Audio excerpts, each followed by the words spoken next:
Merci beaucoup, Monsieur le Président. Mesdames, Messieurs, honorables députés, Monsieur le ministre du Travail en charge des relations avec les institutions, c'est encore un grand plaisir pour moi de me mettre devant vous pour échanger, discuter effectivement de ces deux projets de loi qui sont à l'étude depuis la semaine dernière auprès de la représentation nationale.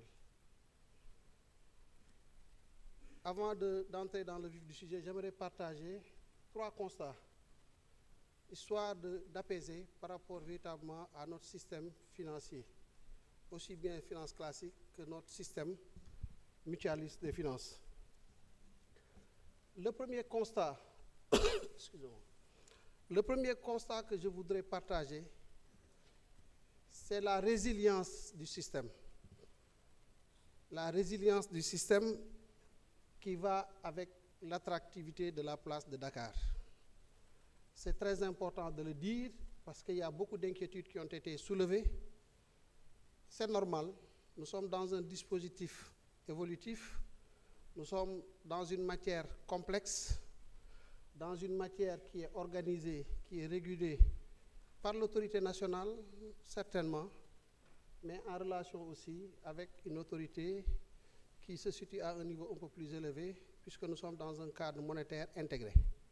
Donc, il est important véritablement de partager un peu cela. La résilience et l'attractivité de la place de Dakar, c'est aussi les dispositions qui sont prises dans le cadre effectivement du Conseil des ministres de l'UEMOA, puisque c'est une instance qui aide et qui accompagne et qui observe et qui essaie à chaque fois que de besoin de mettre les textes que nous avons en norme par rapport à l'évolution véritablement des systèmes financiers. Et ce Conseil des ministres, au courant de l'année 2023, a amené, en tout cas le marché financier régional, les banques notamment, à renforcer leur capital. Donc une capitalisation qui a été améliorée dans le souci d'arriver au deuxième constat, qui est le soutien à l'économie. Donc, au courant de l'année 2023, effectivement, entre 2023 et 2024, le système banquier de la sous-région, du Sénégal en particulier, a connu un renforcement de capital de l'ordre de 207 milliards, ce qui a permis, comme je le disais tout à l'heure, d'arriver à ce deuxième niveau de constat qui est lié effectivement au soutien du système bancaire à l'économie nationale. Le troisième constat que je voulais partager, c'est le dynamisme du secteur de la microfinance. La microfinance a commencé de manière timorée, timide, avec les difficultés qu'elle a, avec le contexte qui est le sien, mais qui a évolué et qui grandit, avec aujourd'hui un nombre d'adhérents de plus de 4 millions, ce qui porte le taux véritablement de bancarisation à un peu plus de 20% optique demande et un peu moins de 40% optique offre. Voilà les 3 constats que je voulais faire avant de commencer, avant d'entrer dans véritablement la réponse aux préoccupations qui ont été soulevées. Je voudrais aussi dire que malgré tout, il y a des difficultés. Si nous sommes là, effectivement, à présenter 2 projets de loi dans ce sens, mais c'est parce que tout n'est pas rose. Et les projets de loi essaient d'apporter des innovations, des ruptures. Elle ne va pas régler tous les problèmes. Elle ne va pas apporter des solutions panacées qui, véritablement, définitivement, vont résoudre les préoccupations que les uns et les autres sont en train de constater avec nous et que nous-mêmes nous vivons, puisque étant véritablement des clients, des pensionnés au niveau de ces institutions, que ce soit des banques ou des institutions de microfinance. Mais nous allons y arriver. Nous avons mis en place un dispositif qui nous permet véritablement d'avoir un niveau de contrôle, et c'est ça l'une des innovations véritablement de ces textes, c'est de renforcer le pouvoir de régulation de l'autorité. Aussi bien l'autorité nationale à travers le ministère des Finances et les services compétents, que l'autorité véritablement monétaire, la BCEAO, qui s'est dotée d'une commission bancaire. Et aujourd'hui, contrairement à ce que certains pourraient croire, les banques subissent une régulation, une surveillance, mais presque extrême. Et toutes les banques aujourd'hui de la place, non seulement de Dakar, mais des différentes places de la sous-région, à la limite, se plaignent véritablement de ce dispositif de surveillance. Au niveau du Sénégal, nous avons, avec le ministère des Finances, la DMC, qui est le bras séculier de la Direction générale des secteurs financiers et de la compétitivité. Nous avons la Direction des assurances pour ce qui concerne ces secteurs, la Direction de la réglementation des systèmes financiers décentralisés, qui est toujours logée à cette Direction générale pour les institutions de microfinance. Mais au-delà, pour ce qui concerne la qualité des services financiers, nous avons l'Observatoire de la qualité des services financiers, qui est né il n'y a pas très longtemps, qui fait son chemin, qui arrive tant bien que mal, même s'il n'a pas encore toutes les réponses aux différentes préoccupations qui sont soulevées, mais qui, je crois, sur un volume véritablement de plusieurs milliers de requêtes formulées par les usagers de ces institutions, est à un niveau de plus de 90% de satisfaction de traitement de ces préoccupations-là, à travers un dispositif de médiation qui est mis en place. Alors, pour ne pas être reproché d'avoir pas donné des réponses à certaines préoccupations, le temps n'est pas très long. Et si on veut faire des commentaires, on va certainement passer à côté de certaines questions qui sont certainement importantes. Nous les avons recensées pour l'essentiel. Je ne donnerai pas forcément le nom de député, mais pour l'essentiel, toutes les préoccupations autour desquelles se retrouvent les différents intervenants, nous allons essayer de les balayer. Chacun se retrouvera dans ces questions-là. Et si le temps ne nous le permet pas, nous ferons une grille, une matrice où on mettra toutes les réponses qu'on mettra à la disposition des honorables députés que vous êtes. Je disais en commission le vendredi que la Direction générale du secteur financier et de la compétitivité, qui est aussi notre bras pour ces questions-là, est à votre disposition. Et j'ai instruit le directeur général d'organiser le plus rapidement, en relation avec le président de la Commission des finances et du contrôle budgétaire, un séminaire que vous réfléchirez sur les modalités, qui sera totalement pris en charge par le ministère pour vous aider davantage à nous aider, nous, à faire le travail qui est le nôtre. Pourquoi nous avons besoin de votre aide? Parce que vous êtes des relais qui travaillent auprès des populations. Et avec cette proximité-là qui vous permet très rapidement de nous faire remonter certaines préoccupations, afin que, véritablement, comme l'a suggéré l'honorable député Aïta Sall, que nous puissions aussi jouer le rôle qui est le nôtre auprès du Conseil des ministres et porter les véritables préoccupations que nous devons porter à ce niveau-là. Parce que les textes sont appelés à être évolutifs, et s'il y a des préoccupations véritablement qui nécessitent qu'ils soient portés à ce niveau-là, que nous puissions faire le travail. Nous sommes là pour le travail, donc nous sommes ouverts à tout ce qui peut nous aider à aller de l'avant.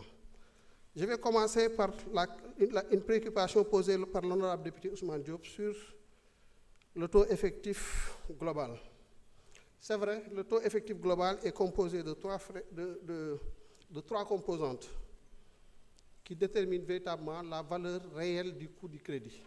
C'est le taux d'intérêt nominal, c'est les frais de dossier, c'est les coûts d'assurance, c'est les frais de notaire, c'est les frais d'acte, comme les gages. Et ce taux ne doit pas dépasser le taux d'usure, qui est de 15% pour le système bancaire classique, mais de 24% pour le secteur de la microfinance. Les banques sont obligées donc de communiquer ces taux à leurs clients. L'Observatoire de la qualité des services financiers est là aussi pour accompagner les clients véritablement à disposer de toutes ces informations-là une fois que le client en a besoin. Donc, les banques doivent effectivement faire ce travail-là. S'ils ne le font pas, c'est un manquement. Et si le manquement nous parvient, en tout cas au niveau de nos services, nous faisons prendre les dispositions pour que ce soit corrigé. L'honorable député Ousmane Diop, toujours, qui posait le point sur la supervision des banques. En tout cas, les banques de l'espace IOMOA sont soumises à une supervision.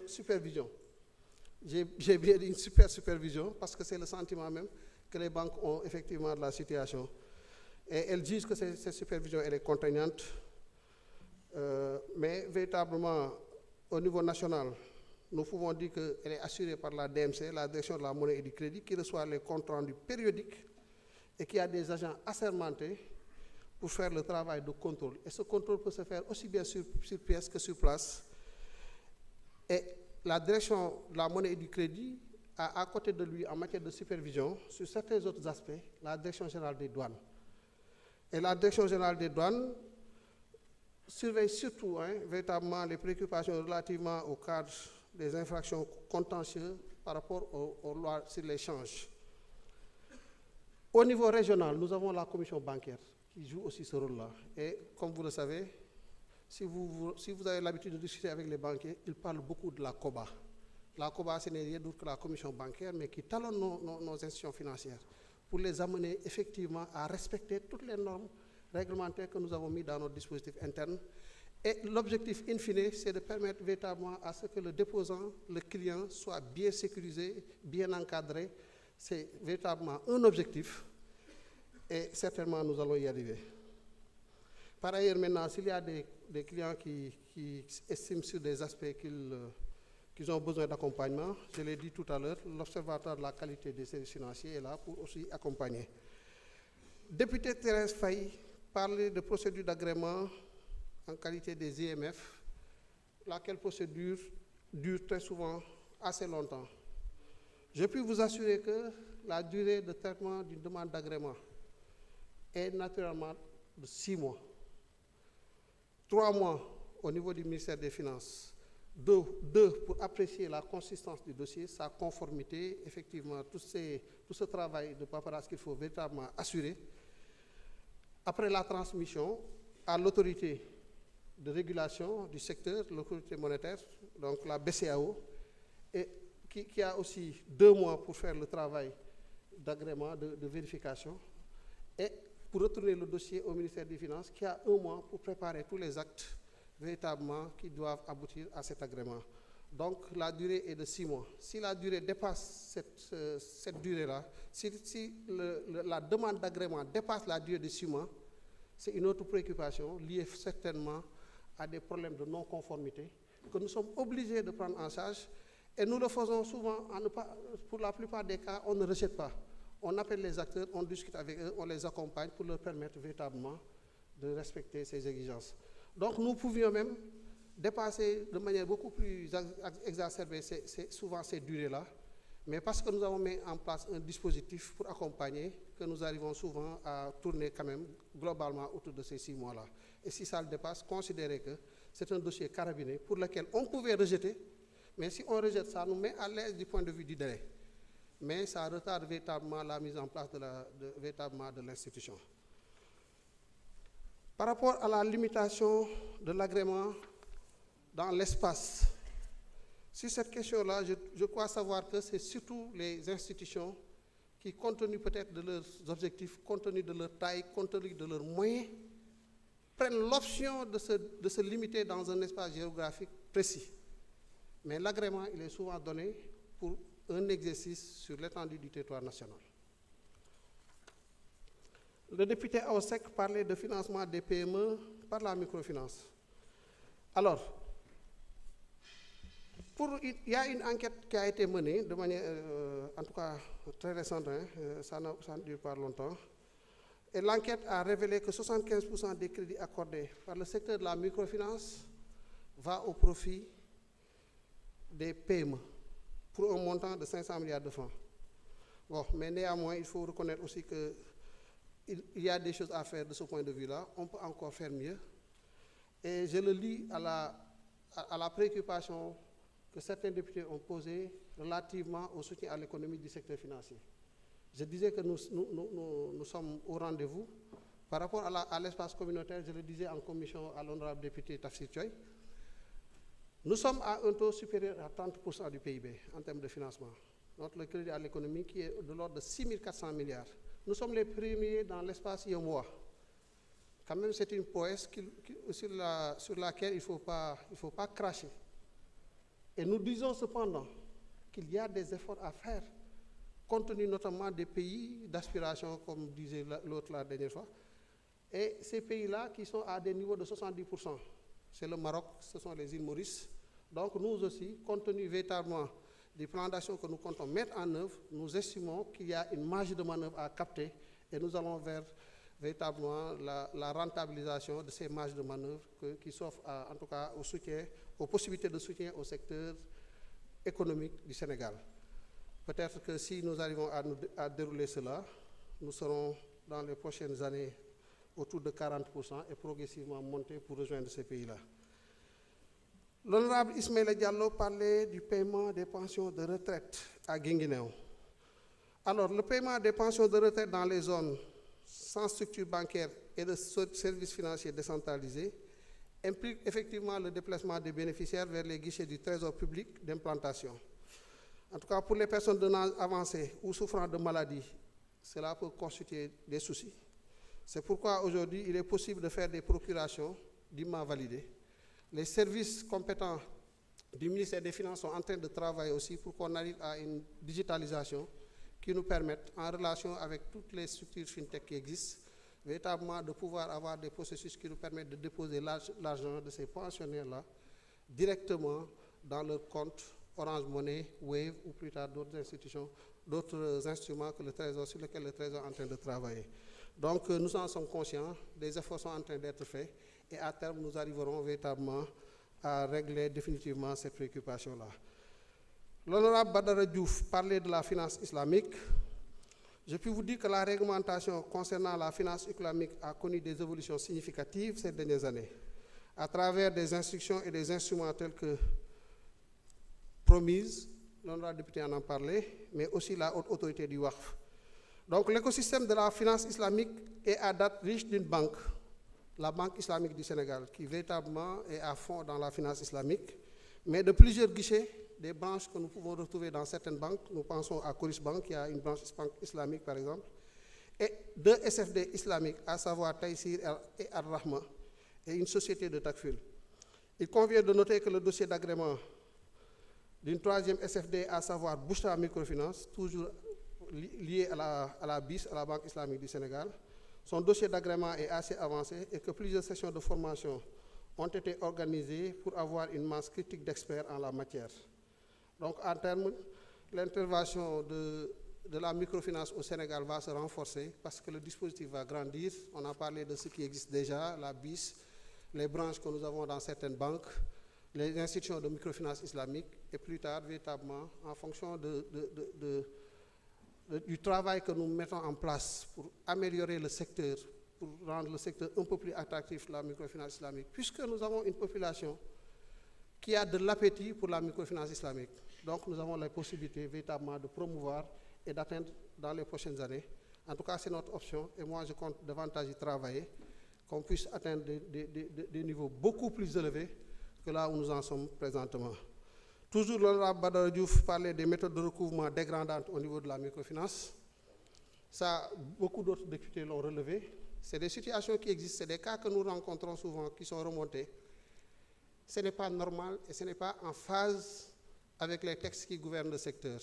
Et à chaque fois que nous avons été informés de ces cas, de manière ferme, toutes les dispositions nécessaires ont été prises pour remédier à ces méthodes dégradantes véritablement de recouvrement. Microfinance, oui. Accompagnement des populations, oui. Si les gens ont des difficultés, oui, ça peut se comprendre. Il faut les accompagner. Il faut trouver les bonnes expressions, les bonnes formules pour arriver à recouvrer véritablement les montants qui sont dus à ces institutions. Il faut aussi que nous intégrions véritablement dans notre ADN, je pense que l'honorable député Aïb Dafé l'a dit, que Atte Borfay. Donc nous sommes très fermes sur ça, mais nous veillerons aussi à ce que la condition humaine ne soit pas dégradée parce que un client doit de l'argent à une institution financière. Diogomaye Diaw a posé la problématique des taux d'intérêt élevés et qui nécessitent une éducation financière renforcée des femmes. C'est vrai. Nous avons aussi constaté cela, surtout dans les institutions de microfinance. C'est vrai que le taux usuraire dans ce secteur, il est de 24%.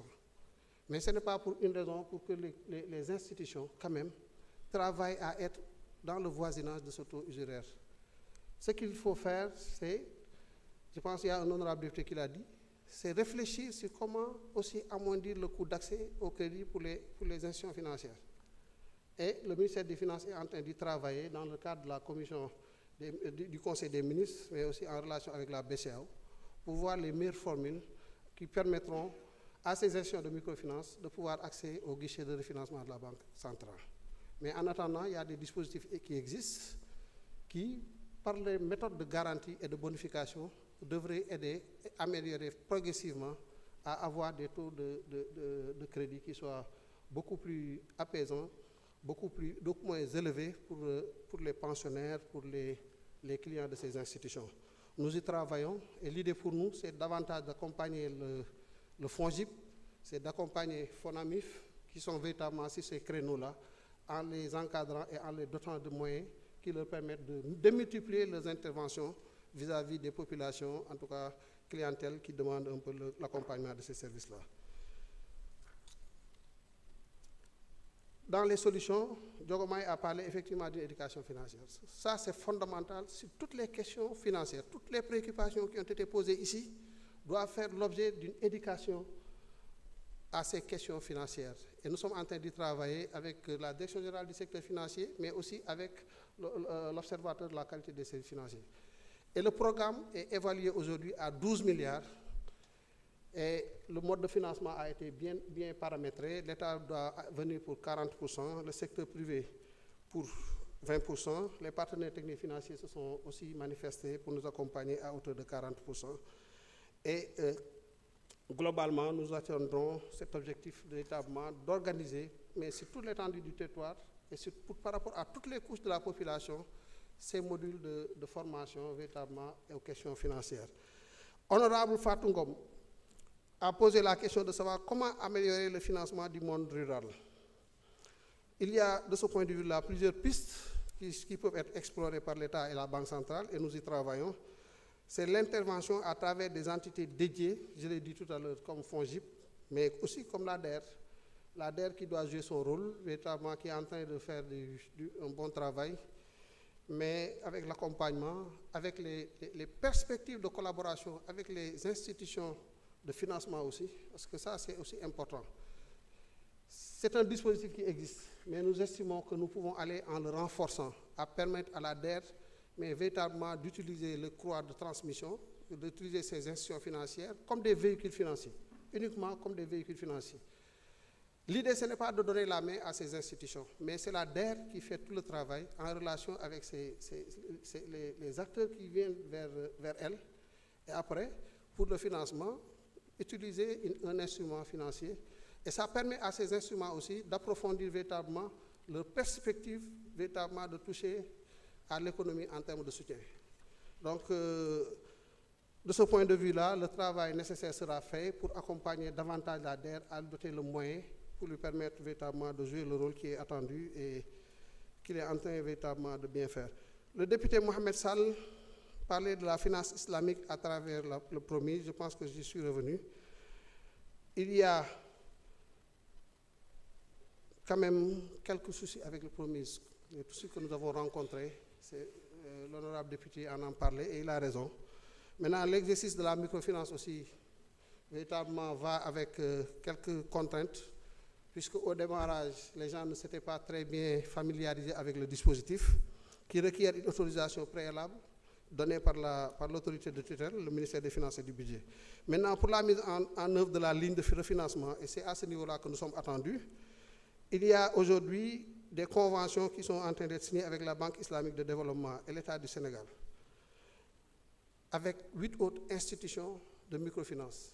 Et cela permettra effectivement de dépasser très rapidement ce statu quo pour que les fonds qui sont mis à la disposition du programme, du projet, puissent être en tout cas alloués aux populations qui en ont besoin, afin que l'activité économique dont ils sont véritablement les dépositaires puisse être promue et jouer leur rôle pour permettre à ces populations d'avoir des revenus, à se redistribuer, à gérer leur famille. Et nous sommes en train d'y arriver. Il y avait effectivement ces contraintes-là, mais ils sont en train d'être levés, en relation même avec le ministère chargé aussi de la microfinance. Il y a le député El Hadj Gueye qui parlait de la question de remboursement des crédits au niveau rural.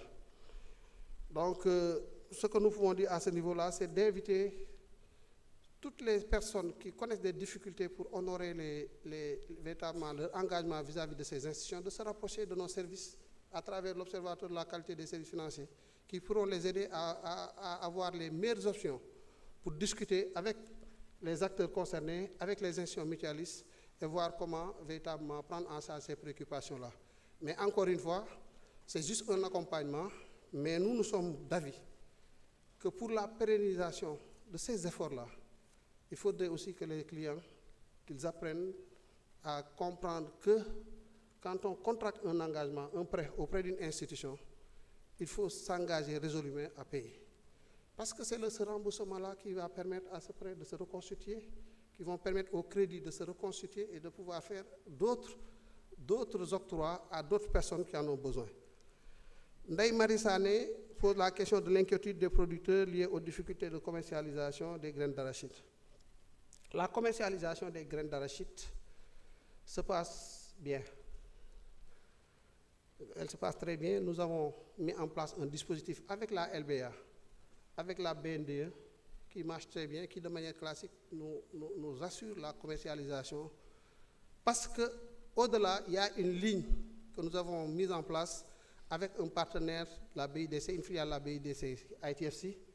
Et c'est cette ligne-là qui sert en quelque sorte de garantie. Et ces institutions prennent les ressources pour pouvoir aider la Sonacos à acheter les graines. Cette année, il y a eu quelques difficultés avec ITFC par rapport à l'audit de la situation des finances publiques.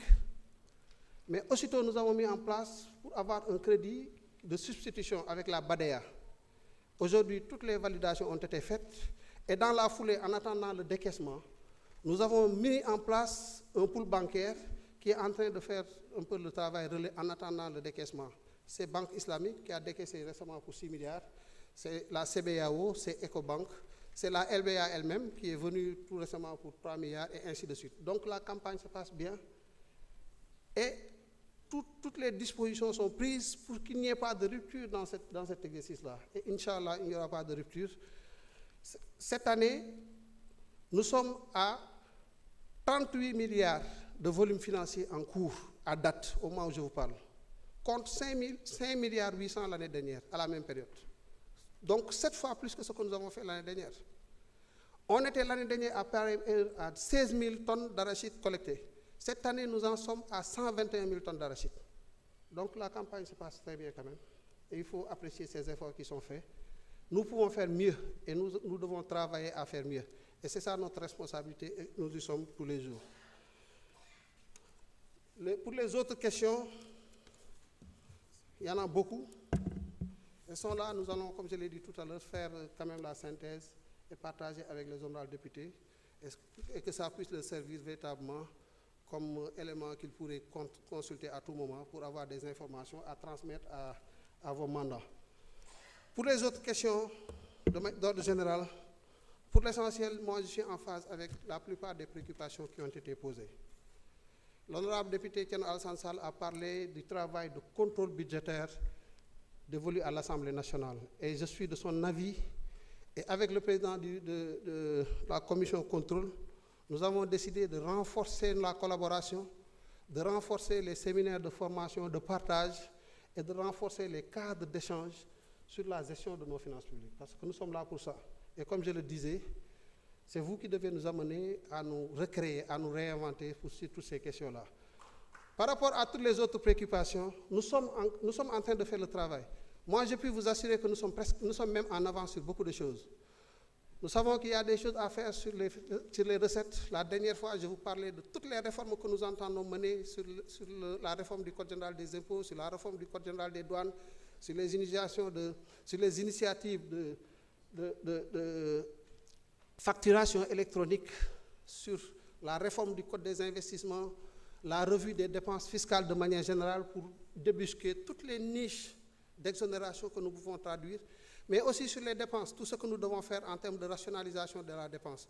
L'exercice est en cours. Nous avons fait déjà beaucoup de choses dans le cadre de la loi de finances initiale pour l'année 2025. Le travail n'est pas encore bouclé. D'ici la fin du mois de février, tous les ministères sectoriels sont appelés à mettre à jour les lettres de politique sectorielle, à aligner véritablement leur programme budgétaire à ces nouvelles déclinaisons de la vision Sénégal 2050, parce que la vision Sénégal 2050 est une vision globale. 5 minutes, vous pouvez terminer. Pas de souci. Merci. La vision Sénégal 2050 est une vision globale. Et la vision globale doit faire l'objet d'une déclinaison sectorielle. Donc chaque secteur, à travers la lettre de politique sectorielle du département, devrait arriver à aligner donc les préoccupations de son secteur à cette nouvelle vision. Et par ricochet, se doter une nouvelle liste de programmes budgétaires. Chaque programme budgétaire devra identifier les actions pertinentes et les activités pour permettre d'atteindre les objectifs que nous nous sommes fixés dans le cadre de ces projets annuels de performance, décliner ces différentes activités dans un document que nous appelons document de programmation pluriannuelle des dépenses pour nous permettre véritablement d'avoir tout ce qu'il faut, mais toute la documentation budgétaire nécessaire afin de faire le travail qui est attendu. Ça, c'est clair, nous sommes en train de le faire. Mais aussi, nous sommes en train de travailler sur la maîtrise de notre endettement.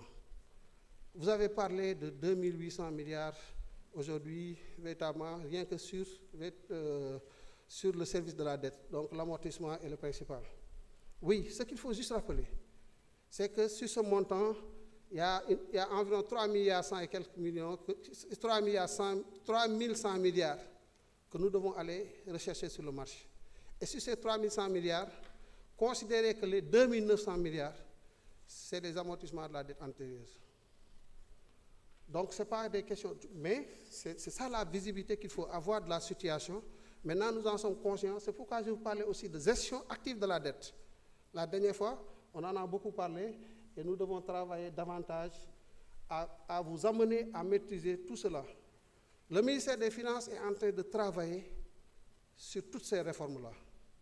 Ce que nous voulons, c'est avec les partenaires techniques et financiers, changer complètement de paradigme.